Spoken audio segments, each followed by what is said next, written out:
तो जहां आपको स्लाइड चेंज होना बंद हो जाए, नजर आना बंद हो जाए, वहां आपने प्रॉम्प्ट करके बताना है, चुप करके बैठे नहीं रहना, ठीक है? Okay sir. Yes sir.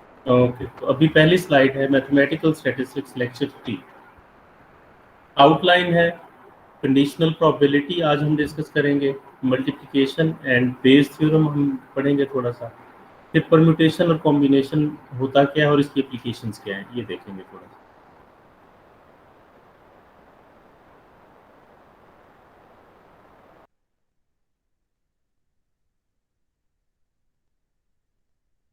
Start ये है कि फर्स्ट करें, suppose we have box filled with 6 red. बेटे जब आप जल्दी नहीं करेंगे, आपकी बात समझ में नहीं आएगी, डिले होता जाएगा। कोशिश किया करें कि जवाब दिया करें फौरन ना। सबको नजर आ रहा है? यस जी सर। सर। जी सर। हेलो, आप क्यों जवाब जी नहीं दे सर। रहे बेटे? आंसर क्यों नहीं कर रहे? बार बार सर तो मैं आपकी पूछ आवाज रहा हूँ। आ- सर आपकी आवाज कट रही। सबको नजर आ रहा है? जी जी सर। सर। अच्छा, आवाज नहीं आ रही? जी। अब आ रही है? यस सर अब आ रही। यस सर आ रही। अच्छा, ठीक है। चलिए, अब इस तरह है कि हम फर्ज कर लेते हैं कि हमारे पास एक बॉक्स है जिसमें 6 रेड और 5 ग्रीन बॉल्स पड़ी हैं, ओके? इसमें टोटल बॉल्स पड़ी हैं वो 11 है। अच्छा, इसमें से रेड बॉल 6 है और ग्रीन 5 है, तो 6 आने की प्रोबेबिलिटी, सॉरी, रेड आने की प्रोबेबिलिटी जो है वो 6/11 होगी, और जो ग्रीन है उसके आने की प्रोबेबिलिटी हमारे पास 5/11 होगी। ये हैं प्रोबेबिलिटीज, यानी दूसरी लाइन का answer. Now what if we draw a ball and C is this red?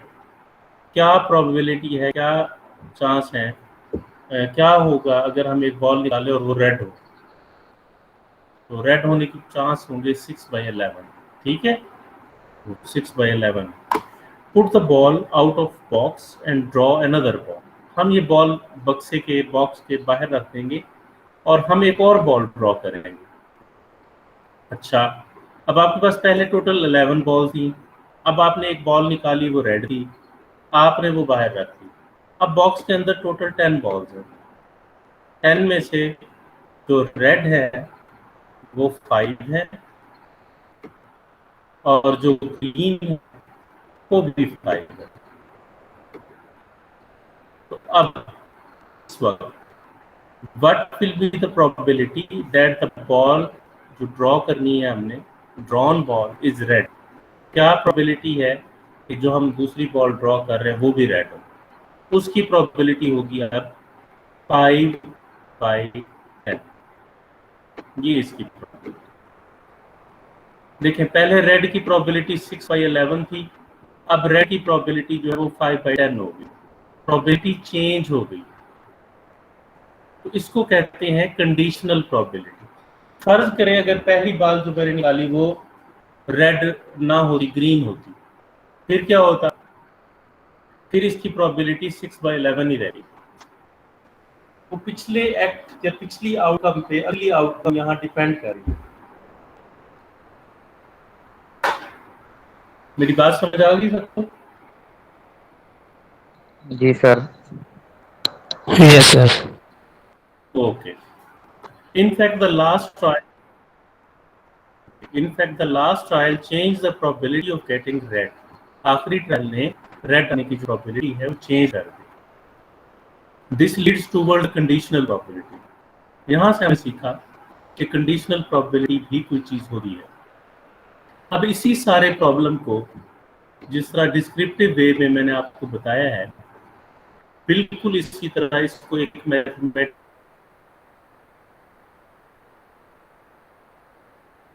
वे आप कैसे कर सकते हो?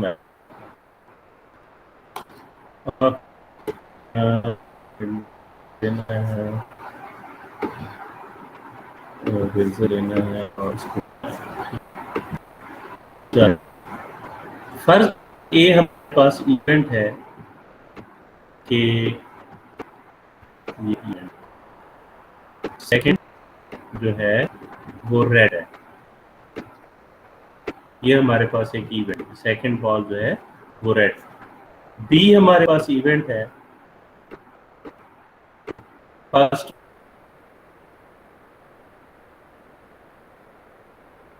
बॉल जो है, फर्स्ट बॉल जो है वो रेड है।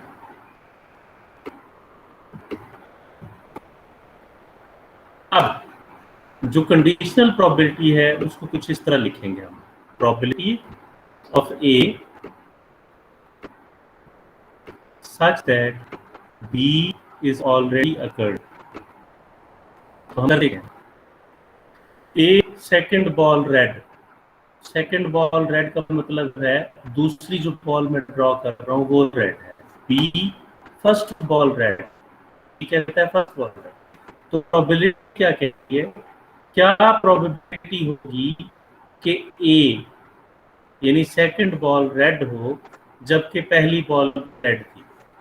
6 बॉल्स टोटल थी रेड, 5 ग्रीन थी। ठीक है जी, 5 बॉल थी वो ग्रीन, 6 रेड थी। अब पहली ड्रॉ में एक रेड माइनस हो गई, इसमें बच गई 5 बॉल्स।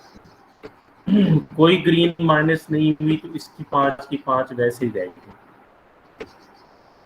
तो क्या हुआ कि अब हमारे पास बी ए होगा उसके लिए हम इस नंबर को यूज करेंगे, ना कि इस नंबर। अगर मैं सिर्फ बी की प्रोबेबिलिटी निकालूं तो फिर मैं 6 को यूज करूंगा और प्रोबेबिलिटी बनेगी, प्रोबेबिलिटी ऑफ बी क्या बनेगी, प्रोबेबिलिटी ऑफ बी बनेगी हमारे पास 6/11। ये है पहली दफा रेड आने की। लेकिन दूसरी दफा रेड आने की प्रोबेबिलिटी ऑफ ए ये जो है ये बनेगी 5/11। तो हम इस प्रोबेबिलिटी को रिप्रेजेंट ऐसे करते हैं कि probability of A such that B is already occurred। ये हमारे पास आंसर करेगा 5/11। ठीक है। अब मैं एक इवेंट बनाता हूं सी। सी क्या है, ये है फर्स्ट ग्रीन, पहली बॉल जो है वो ग्रीन है। ठीक है। ये अब मैं अगर प्रोबेबिलिटी ऑफ ए फाइंड करना चाहूँ such that C is already occurred, C पहले आ चुका है, तो बताएं प्रोबेबिलिटी ऑफ ए क्या होगी आपके ख्याल में? कोई आंसर देगा मुझे?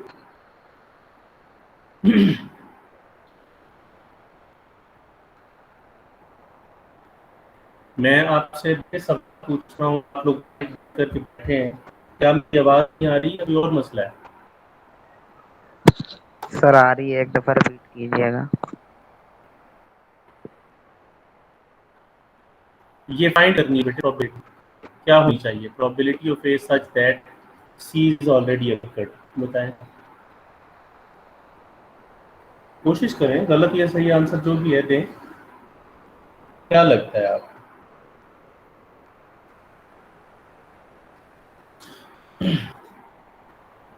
मैं खामोश रहने के लिए यहाँ नहीं बैठा बेटे आप लोगों के। आप आंसर ही नहीं करेंगे, बात ही नहीं करेंगे तो फिर कैसे सीखेंगे? सर 4/11। मैंने आपको ये तो नहीं कहा कि आंसर सही भी करें। हाँ ठीक है, 4/11। रीजन क्या है? सर जब एक हमारे पास यानी कि उसमें से बस हमने यानी कि ग्रीन निकाल ली है, हमारे पास 5 ही ग्रीन और पीछे हमारे पास 4 रह जाएंगे। आपकी आवाज नहीं आ रही बेटे, आप कौन है, नाम क्या है? आपकी आवाज नहीं आ रही, नाम क्या है, कौन है? सर हाँ सर सुहेल सुहेल। बताओ। सर हमारे पास 5 थी ना ग्रीन बॉल्स। सर सुहेल बताएं। तो सर जब हमने उसमें से एक, सर जब हमारे जी पास जी 5 थी ना ग्रीन बॉल, उसमें से हमने एक निकाल लिया तो हमारे पास पीछे 4 रह गई हैं सर। जब हम उसमें से यानी कि उसकी प्रोबेबिलिटी निकालेंगे सर सी के साथ, उसमें से उसने कहा कि फर्स्ट हमने ग्रीन निकाल ली। जब फर्स्ट ग्रीन निकाल लिया तो हमारे पास 4/11 बचेगा, क्योंकि हमारे पास 11 है टोटल। ठीक ठीक है, आपकी लॉजिक मुझे समझ आ गई, आपकी लॉजिक बिल्कुल ठीक है। आपकी लॉजिक लेकिन हमारे क्वेश्चन के साथ इसकी बड़ी मिसअंडरस्टैंडिंग है, वो मैं भी क्लियर करता हूँ, लेकिन आपकी लॉजिक ठीक है। शाबाश, अच्छा लगा। तो मैं बताता हूँ ये मिस्टेक क्या कर रहे हैं। ए इवेंट क्या है, ए के अंदर क्या पड़ा है, सेकंड बॉल रेड, हाँ या ना? जी सर। ओके। सी के अंदर क्या पड़ा है, सी के फर्स्ट अंदर ball sir first ball green. Green. अच्छा, अब मैं आपसे सादा सवाल पूछ रहा हूँ, 6 बॉल्स मेरे पास पड़ी हैं रेड और 5 बॉल्स मेरे पास पड़ी हैं ग्रीन। अगर मैं ग्रीन। पहली बॉल ग्रीन ड्रा कर लूं, ठीक है, रेड आने की ओके। प्रोबेबिलिटी 6/11 है, ग्रीन आने की प्रोबेबिलिटी 5/11 है।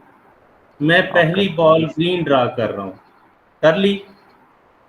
जी सर। अब मैं दूसरी बॉल ड्रा कर रहा हूँ और मैं कहता हूँ रेड आने की प्रोबेबिलिटी बताएं, तो रेड कितनी है? सर रेड 6 है। तो इसका आंसर क्या होना चाहिए, टोटल कितनी है? 11। 11। हम्म, सर 10। First green 10। को सर निकालने के बाद 10 है। 10 है, तो 6/10 इज द 10 प्रोबेबिलिटी। प्रोबेबिलिटी हो। Any question? No sir. तो कंडीशनल प्रोबेबिलिटी को समझना मुश्किल नहीं है। इस एक मिसाल पे इसलिए ज़्यादा टाइम लगा रहा हूँ कि आप लोगों को ये अंडरस्टैंडिंग हो कि actually conditional probability event to event vary कर जाएगी। अब मैंने बी की जगह सी इवेंट डाला कि जी बी अकर नहीं हुआ, पहले सी अकर हुआ है। सी क्या था, फर्स्ट ग्रीन, फर्स्ट बॉल जो है वो ग्रीन है। उसने प्रोबेबिलिटी चेंज की, लेकिन टोटल काउंट तो चेंज नहीं हुआ ना। जी सर। एक तरीका यानी ये भी हो सकता है प्रोबेबिलिटी चेंज। अब मैं एक तीसरा इवेंट बना रहा हूँ, ठीक है, वो है डी।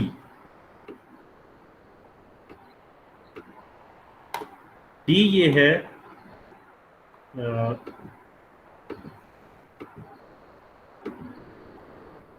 डी इवेंट जो है वो हमारे पास ये है, only red draw.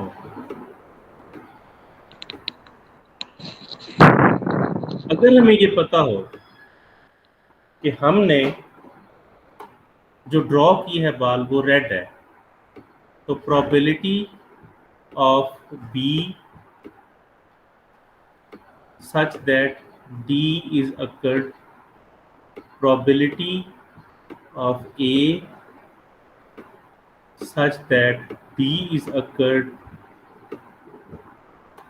probability of C D is occurred, ये क्या होंगी ये हम देखते हैं जरा। चले, B क्या चीज है, फर्स्ट बॉल रेड, समझ आ रही है? जी सर। जी B सर। क्या इंफॉर्मेशन देता है कि जो बॉल निकाली गई है वो रेड है। ओके, जी सर। चाहे वो फर्स्ट पे निकाली गई है, सेकंड पे निकाली गई, जो ड्रॉ हुआ है उसमें रेड बॉल आई है, ये डी कह रहा है।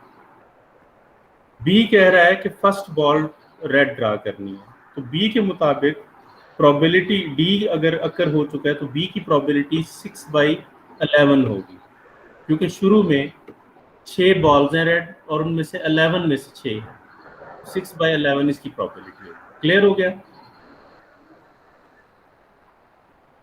Okay okay sir. ओके। अच्छा, अब है A when D is occurred. D means जो भी बॉल्स ड्रा की गई हैं वो रेड है। ए क्या है, सेकंड बॉल रेड होनी चाहिए, ये ए है। इसकी प्रोबेबिलिटी होनी चाहिए 5/10, क्योंकि 10 बॉल्स रह गई हैं बीच में और उनमें से 5 रेड होंगी, क्योंकि एक पहले ड्रॉ हो चुकी है, डी ने बताया हमें। समझ आ गई? जी सर। समझ आ गई, हाँ ओके ठीक है। See when D is occurred, D क्या कह रहा है कि जो बॉल ड्रॉ की गई है वो रेड है, तो ग्रीन आने की प्रोबेबिलिटी क्या होगी? यानी मैंने आपको पहले बता दिया कि जो मैंने बॉल ड्रा की वो रेड है, तो बताएं ग्रीन आने की प्रोबेबिलिटी क्या होगी? है रेड, दिस शुड बी 0। हालांकि 5 ग्रीन पड़ी हैं, उसमें पड़ी है ना। जी सर। लेकिन चूंकि हमें इंफॉर्मेशन पहले से मौजूद है हमारे पास डी की वजह से कि जो बॉल हमने ड्रा की है वो रेड है, इसलिए पहली बॉल ग्रीन आने की प्रोबेबिलिटी 0 है। बात समझ आ गई या नहीं आई? आ गई सर। तो ये है कंडीशनल प्रोबेबिलिटी का कोर कॉन्सेप्ट। नेक्स्ट, फर्ज करें let A B any event जिसकी प्रोबेबिलिटी 0 नहीं है, 0 से बड़ी है जरा कुछ भी। The probability that an event B occurs subjected to the condition that A has already occurred, A पहले से अकर हो चुका है। इसमें हम क्या फाइंड करना चाह रहे हैं? Probability of B when A is occurred, ये हम फाइंड करना चाह रहे हैं। ओके, इसको डिफाइन करने जा रहा है वो। Subjected to the condition that A is already occurred is known as the conditional probability of occurrence of event B. तो ये B की conditional probability होगी on the assumption that the event A has already occurred and is denoted by the symbol probability of B when A is already occurred. ये भी लिखा जा सकता है, इस तरह भी लिखा जा सकता है। And is read as the probability of B given A. इसको पढ़ते कैसे हैं? Probability of B given A. Any question? No, sir. Okay. The same definition can be given as follows also. Two events A and B are said to be dependent when A can occur only when B is known to have occurred or vice versa. A की occurrence की depend करता है A की occurrence B की occurrence पे। अगर ऐसा हो तो इसको हम डिपेंडेंट इवेंट्स कहेंगे, अदरवाइज इंडिपेंडेंट इवेंट्स होंगे। The probability attached to such an event is called the conditional probability and is denoted by probability of B given A. ठीक है? Yes sir. If two events A and B are dependent, then the conditional probability of B given A is probability of B given A equals probability of A intersection B slash probability of A. A intersection B की probability क्या होगी और A की probability क्या होगी? इसको अगर आपको पता है तो इसको आप तकसीम कर देंगे, डिवाइड कर देंगे, तो ये probability of B given A आ जाएगी, कंडीशनल probability आ जाएगी। यानी इंटरसेक्शन की probability को आप probability of A से तकसीम कर दें। Similarly, the conditional probability of A given B is given as conditional probability of A given B is given as A intersection B की probability को B की probability से तकसीम कर दें। जो कंडीशनल होता है उस इवेंट की probability से आपने तकसीम करना होगा। ये मकसद था समझाना। If the event A and B are independent, that is, the probability of occurrence of any one of them, probability of occurrence of any one of them, ये जो है ना वो B पे डिपेंड ही नहीं कर रहा, तो इसकी प्रोबेबिलिटी A की प्रोबेबिलिटी होगी, चाहे ये हो केस या ये हो केस। ये उस वक्त होता है जब दोनों इवेंट्स इंडिपेंडेंट हों, दोनों इवेंट्स डिपेंडेंट ना हो। Any question? No sir. No, sir. Okay. Multiplication theorem on probabilities. We shall discuss multiplication theorem on probabilities for both independent and dependent events. If two events A and B are independent, the probability that both of them occur is equal to the product of their individual probabilities. यानी अगर आप intersection की probability निकाल, both event occur का मतलब है intersection की probability निकालना चाह रहे हैं, तो ये इक्वल होगी probability of A dot probability of B. तो ये बोथ ऑफ इवेंट अक्कर की प्रोबेबिलिटी ये होगी। ठीक है, अगर ये इंडिपेंडेंट है। अगर ये डिपेंडेंट है तो फिर ऐसा नहीं होगा, ये ज़हन में। ये सिर्फ उस वक्त होगा जब ये दोनों इवेंट्स इंडिपेंडेंट हों। The theorem can be extended to 3, 4, 5 or more independent events. If A, B, C, so on be independent events, then probability of A intersection, B intersection, C intersection, and so on equals probability of A multiplied by probability of B multiplied by probability of C, and so on. Clear? Yes sir. ये product rule है या product law है या multiplication theorem of probabilities है। If A and B are independent, then the complements of A and B are also independent. अगर A और B independent है तो इनके कॉम्प्लीमेंट्स भी इंडिपेंडेंट होंगे। तो कॉम्प्लीमेंट्स पे भी वही फार्मूला लगेगा, probability of A intersection B A complement intersection B complement equals to probability of A complement multiplied by probability of B complement. If A and B are two independent events, that is, the occurrence of one of the event is affected by the occurrence of the other event. ये dependent events हैं. Then the probability that both A and B will occur, intersection की probability equal होगी probability of A multiplied by conditional probability of B. तो intersection की probability निकालने का तरीका ये होगा हमारे यहाँ. इसका प्रूफ भी है, ऊपर वाले का प्रूफ भी है, बुक्स में मौजूद है, इसको आप देखिएगा, लेकिन प्रूफ जो है वो एग्जाम का पार्ट नहीं होंगे. Next, in the case of 3 events A, B, C, intersection की probability of A dot probability of B when A is already occurred multiplied by probability of C when A intersection B is already occurred. अच्छा, अगर 4 events होंगे तो फिर हम इसके साथ एक और करेंगे, probability of D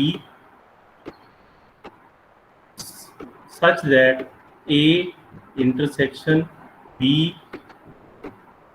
intersection C ये ऑलरेडी अकर, ये probability of D इसके साथ मल्टीप्लाई हो जाएगी जब हमारे पास probability of A intersection B intersection C intersection D हो.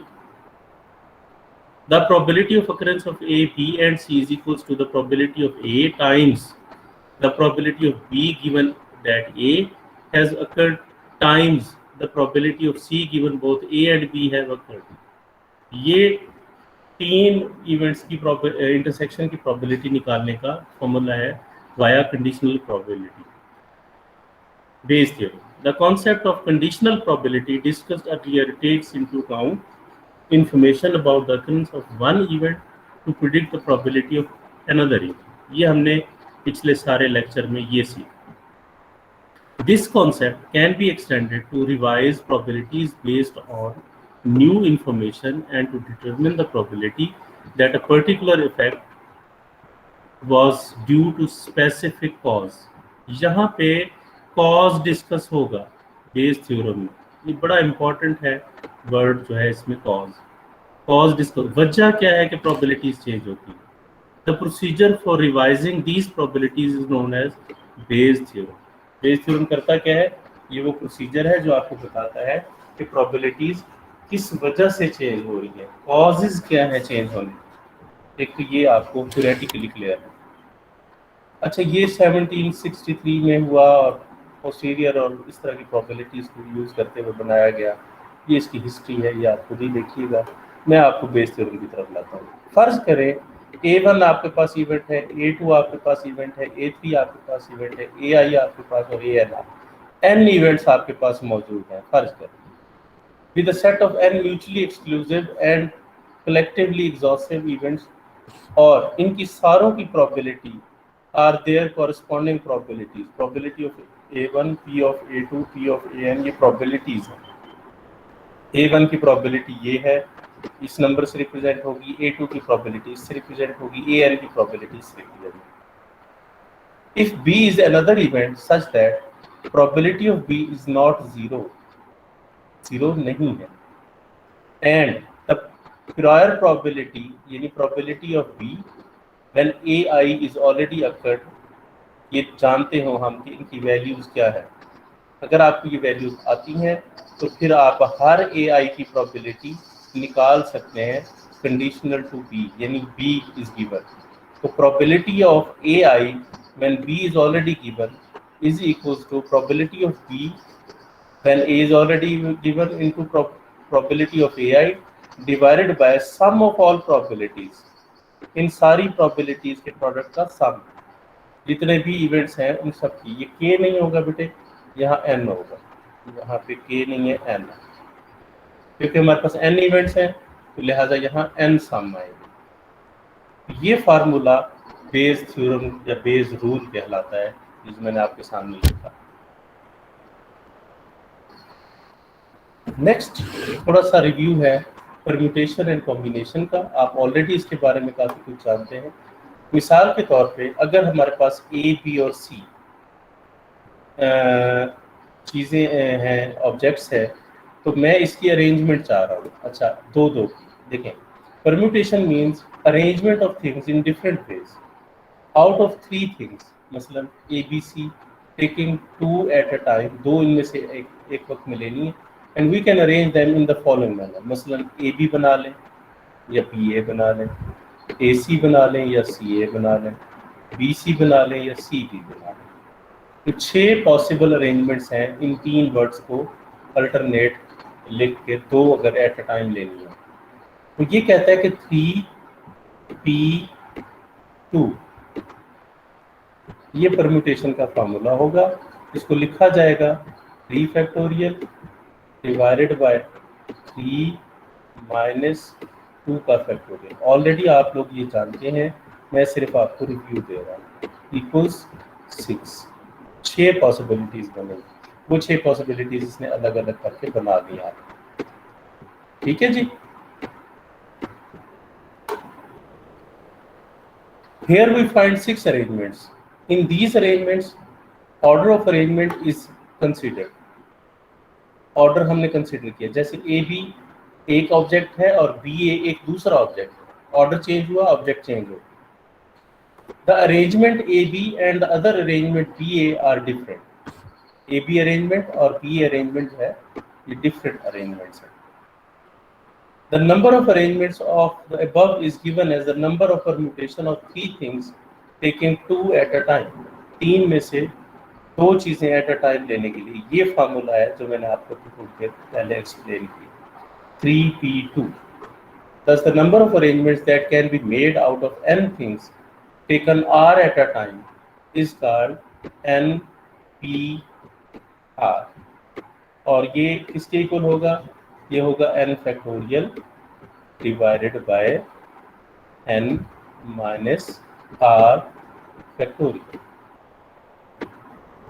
ये फैक्टोरियल. इसको अगर एक्सपेंड करें तो फिर ये चीज़ बने n into n minus 1 into n minus 2 and so on. इसकी मैं एग्जांपल दे देता हूँ. जैसे NP2 अगर कोई पूछेगा तो ये क्या है, तो आप बाय फार्मूला लिखेंगे n फैक्टोरियल और नीचे क्या आएगा n माइनस 2 का फैक्टोरियल. ये आएगा. अब आप इसको एक्सपेंड करेंगे ऊपर वाले n फैक्टोरियल को, तो वो क्या आएगा n, फिर अगली वैल्यू एक कम हो जाती है, वो हो जाएगी n माइनस 1. ठीक है. अच्छा, इससे अगली वैल्यू एक और कम हो जाएगी, वो हो जाएगी n माइनस 2. इसका फैक्टोरियल लिखते हैं आप divided by n minus 2 factorial जैसे था. तो यहाँ पे n माइनस 2 फैक्टोरियल डिनोमिनेटर में है और n माइनस 2 फैक्टोरियल एक फैक्टर है न्यूमरेटर का. ये डिवाइड होके 1 दे देंगे आपको. बाकी आपके पास बचेगा n इंटू n माइनस 1. ये NP2 का आंसर है. इसी तरह NP3 होगा, तो NP3 का आंसर जो है वो आपके पास क्विकली ये आएगा n into n minus 1 into n minus 2.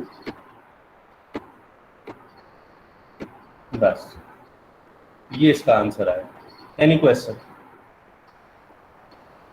No sir. सब क्लियर हो गया? Yes sir.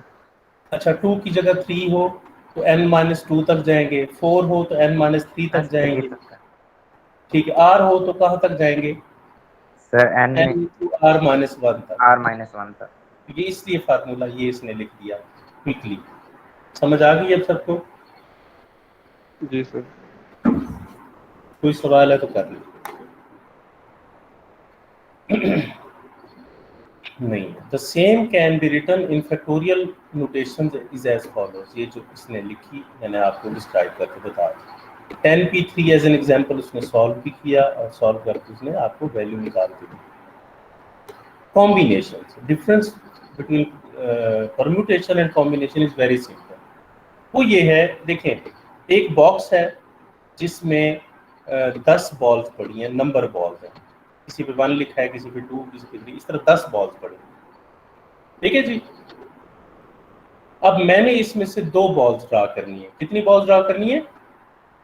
2। 2 बॉल। उसके 2 तरीके हैं। पहला तरीका यह है कि मैं पहली बॉल ड्रॉ करूं, फर्स्ट बॉल ड्रॉ करूं, और फिर मैं सेकंड बॉल ड्रॉ करूं।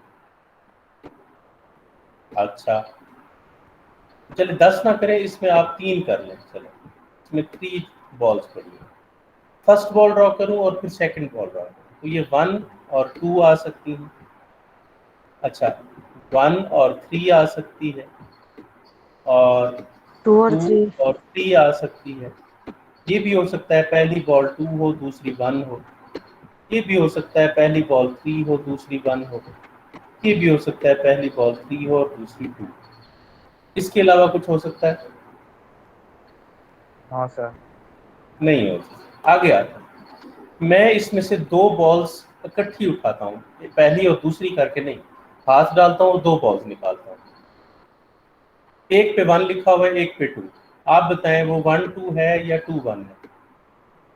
क्या हम बता सकते हैं?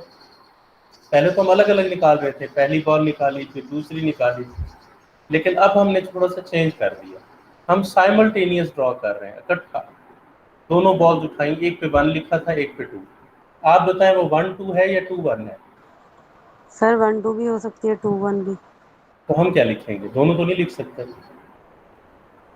सर हम ऑर्डर में इस लिखेंगे उसे। इस केस में हम सिर्फ कोई एक पेयर ले लेंगे, 1 2 ले लेंगे, या 1 3 आ सकती है, या 2 3 आ सकती है। इसके अलावा कुछ नहीं आ सकता। जी सर। मेरी बात समझ आई? 2 बॉल्स इकट्ठी मैं उठाऊंगा, एक पे 1 लिखा हुआ है, एक पे 2, वो 1 2 है बाज़ाता। अच्छा, फिर मैं ये हो सकता है कि 1 2 ना हो, 1 और 3 लिखा हुआ हो, तो 1 3 लिखूंगा मैं उसको। 3 1 लिखने की मुझे जरूरत नहीं है। या उस पर 2 और 3 लिखा हुआ है तो मैं 2 3 लिखूंगा। 3 2 और 2 3 सेम हो गया मेरे लिए। बात समझ आ गई? जी सर। जहाँ जहाँ साइमल्टेनियस ड्रा हो, यहाँ यूज होता है कॉम्बिनेशन 3C2। फार्मूला इसका क्या है? वो बड़ा सिंपल है, 3 factorial divided by 2 factorial into 3 minus 2 का फैक्टोरियल। ये आपको आंसर देगा 3, जबकि परम्यूटेशन आपको आंसर देता था 6। याद आया कुछ? जी सर। तो कॉम्बिनेशन आपको बताता है कि जब साइमल्टेनियस ड्रॉ हो तो बगैर कोई एक्सपेरिमेंट किए क्विकली आप बता सकते हैं कि कितनी पॉसिबिलिटीज हैं। अगर मैंने 3 में से 2 चीज़ें साइमल्टेनियसली ड्रॉ करनी है तो उसकी 3 पॉसिबिलिटीज हैं बस। A combination is a selection of objects without considering the order of arrangements. Order of arrangement को मद्देनजर नहीं रखना, तभी तब आप कॉम्बिनेशन यूज कर रहे हैं।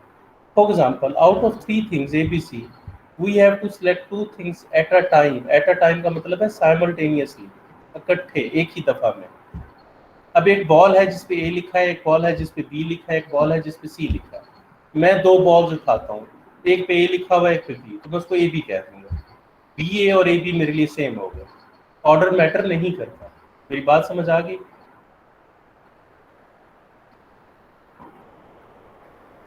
नहीं समझ आई कुछ? और सर ये ऑर्डर वाली बात नहीं समझ आई। नहीं समझ आई? आपको मैंने बताया कि आपके पास 3 बॉल्स हैं, एक पे ए लिखा हुआ है, एक पे बी लिखा हुआ है, एक पे सी लिखा हुआ है। आपने बॉक्स में हाथ डाला, 2 बॉल्स निकाल ली।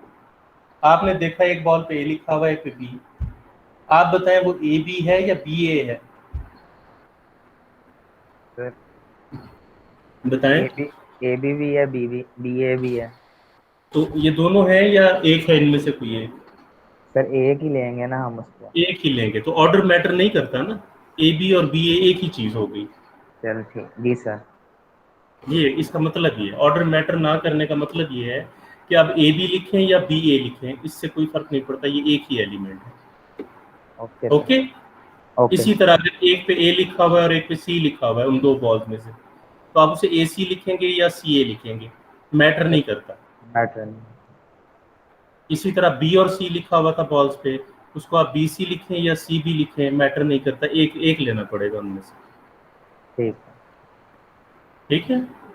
ठीक है सर। ओके। हम कंसीडर नहीं करेंगे, without considering the order of arrangements हम ये कंसीडर नहीं करेंगे। Here, the selection of the object AB and BA are one and the same. AB और BA एक ही ऑब्जेक्ट हैं, सेम ऑब्जेक्ट्स हैं, ऑर्डर मैटर नहीं करता, ऑर्डर कंसीडर नहीं करता। Hence, the order of arrangement is not considered in combination. Here, the number of combinations from three different things taken two at a time is 3. यहाँ मैं आता हूँ, फर्ज करें एक सेट है आपके पास A जिसके अंदर ये एलिमेंट्स पड़े हुए हैं 1 2 3 और 4। चलो ठीक है जी, आप बताएं इसके 2 ऑर्डर के कितने सबसेट्स बनेंगे। देखिए एक सेट सबसेट तो ये बनेगा 1 2 बनेगा ना जी, बनेगा या नहीं? जी सर बनेगा। 1 3 बनेगा। Yes sir. 1 4 यस सर यही बनेगा। और कौन सा बनेगा? 1 2 3 2 सर 3 1 2 3 2 4 3 नहीं 1 2 3 जो है वो 2 ऑर्डर का तो नहीं है। अच्छा सॉरी सर 2 हाँ 2 4 ये बनेगा। और क्या बन सकता है? 3 4 शाबाश 3 4 और पता है 1 4 हो गया 4 1। बस सर यही बनेंगे। यही बनेंगे। अब आते हैं 4 थिंग्स हैं हमारे पास और चूज हमने इसमें से 2 करनी है। मैं कॉम्बिनेशन लगाता हूँ by definition 4 factorial divided by 2 factorial divide into 4 minus 2 which is again 2 factorial. ये क्या हो गया 4 multiply by 3 multiply by 2 divided by 4। ये कैंसिल हो गया, आंसर क्या आ गया 6। How many subsets are there? 6। Okay.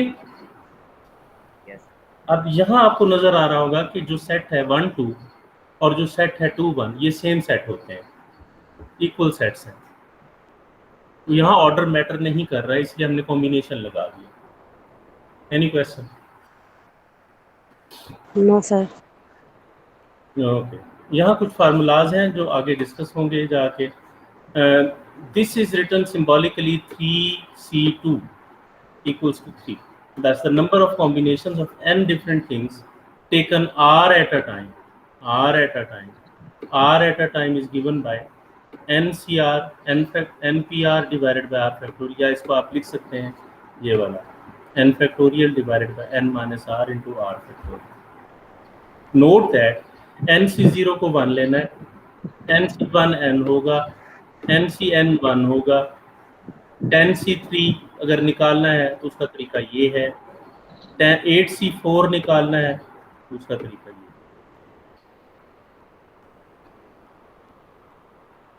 Clear हुआ? Yes sir. Okay.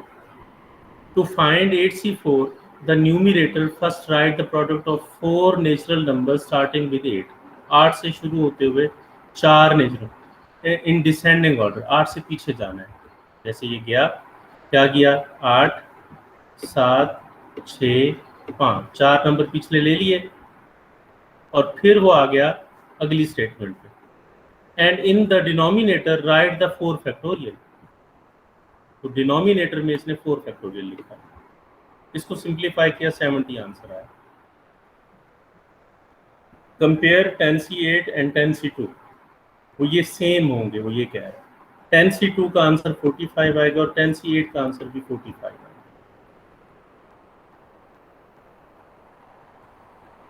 ठीक है? Yes sir. तो इसका आसान तरीका क्या है, वो ये है 0 1 2 3 4 और 5। फर्ज करें मेरे पास 5 ऑब्जेक्ट्स हैं जिनमें से मैं 0 चूज कर सकता हूँ, 1 2 3 4 और 5 चूज कर सकता हूँ। तो यहाँ 0 की वजह से 5C0 ये 1 होना चाहिए, जैसे कि हमने पहले देखा। फिर आएगा 5C1, तो 5C1 जो है ये 5 होगा। इस तरफ से 5C5 जो है ये 1 होगा। 5C4 जो है वो आपके पास 5 होगा। अच्छा, 5C2 और 5C3 का आंसर जो है वो सेम आएगा 5C3 का। तो ये बड़ा सिमेट्रिक किस्म का इसका आंसर होते हैं। 5C2 क्या आएगा, 5 को 2 दफा एक्सपेंड करें, 5 और 4 10 डिवाइडेड बाय 2 फैक्टोरियल, तो ये आ जाएगा 10। तो 5C3 भी 10 ही आएगा। तो ये देखें 1 1 5 5 10 10, ये बड़ा सिमेट्रिक होता है। आपको आधे कैलकुलेट करने हैं, बाकी आधे वही होंगे। पता नहीं मैं आपको समझा पा रहा हूँ या नहीं। Yes sir. जी जी सर, समझ आ रही है। समझ आ रहा। एक और चीज है, वो है पास्कल ट्रायंगल। हम पास्कल ट्रायंगल का इसको स्टार्टअप कहते हैं। ये जो ऊपर मैंने ट्रायंगल बनाई है, इसमें ये नंबर 1 है, ये भी 1 है और ये भी 1 है। अब आप इन दोनों वंस के बाहर 1 लिखें और इन दोनों नंबर्स को सम करके यहाँ लिखें। फिर इन दोनों के बाहर 1 लिखें, 2 + 1 को सम करें तो 3 आएगा, 2 + 1 को सम करें तो 3 आएगा। फिर आप इन दोनों के बाहर 1 लिखें, 3 + 1 को सम करें 4 आएगा, इस 3 + 1 को सम करें 4 आएगा और 3 + 3 को सम करें 6 आएगा। फिर बाहर 1 लिखें, 4 + 1 को सम करें 5, 6 + 4 को सम करें 10, 6 + 4 को सम करें 10 और 4 + 1 को सम करें 5। ये जो सीरीज आपके पास आई है, इनमें पहली लाइन 5C0 का आंसर है, दूसरी 5C1 का आंसर है, तीसरी 5C2 का आंसर है, ये 5C3 का आंसर है, ये 5C4 का और ये 5C5 का। इस लाइन को अगर मैं देखूं तो 4C0 का आंसर 1 है, 4C1 का आंसर 4 है, 4C2 का आंसर 6 है, 4C3 का आंसर 4 है और 4C4 का आंसर 1 है। ये जो लाइन है ये 3 के कॉम्बिनेशंस, ये 4 के कॉम्बिनेशंस हैं, ये 3 के कॉम्बिनेशंस हैं, ये 5 के कॉम्बिनेशंस हैं। इस ट्रायंगल को कहा जाता है पास्कल ट्रायंगल। ये जरा जल्दी आपको आंसर दे देती है एज कंपेयर टू कैलकुलेशंस ही हम करते रहे। अब मिसाल के तौर पे आपने 10C8 या 10C2 देखना है, इसके लिए हमें क्या करना होगा, पास्कल ट्रायंगल को एक्सटेंड करना होगा 10 तक। कैसे, हम वही 1 लगाएंगे, ऐड करेंगे 6 15 20 फिर 15 और 6। ये जो है ये 6 के कॉम्बिनेशन है। पहली वैल्यू 6C0 है, दूसरी 6C1 है, तीसरी 6C2 है, 6C3 का आंसर 20 है, 6C4 का आंसर 15 है, 6C5 का आंसर 6 है और 6C6 का आंसर 1 है। क्लियर हो गया? Yes sir. ओके, ये पास्कल ट्रायंगल आपको मजीद हेल्प करेगी कॉम्बिनेशंस निकालने में।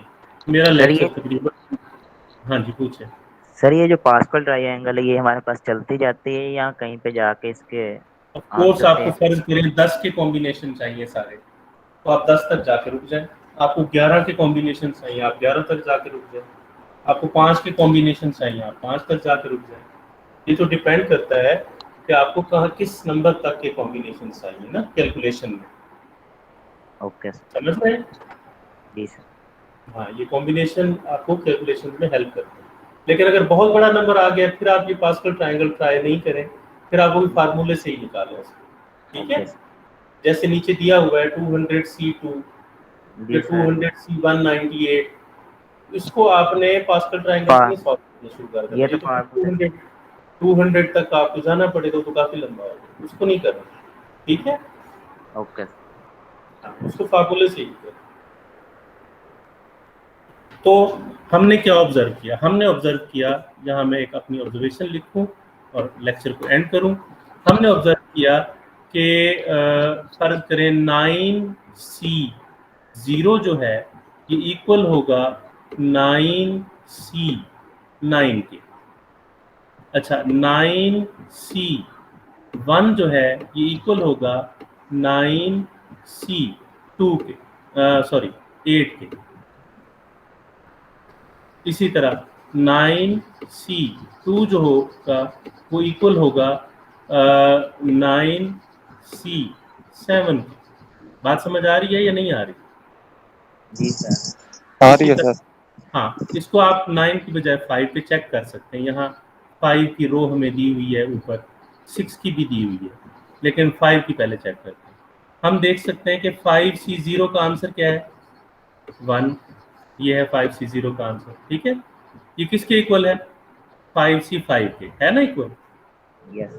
ये इक्वल है 5C5। Any question? इसी तरह 5C2 इक्वल है 5C4 के। यहाँ लिख दें 5C2 इक्वल होता है 5C4। ये क्लियर हो गया? जी। इसी तरह 5C3 किसके इक्वल होगा?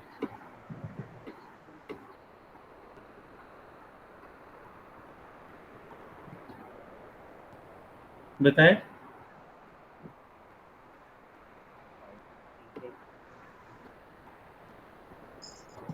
सर ये ऊपर वाला, सर ऊपर वाला हाँ। 5C2 इक्वल होगा 5C3 के इक्वल होगा ना?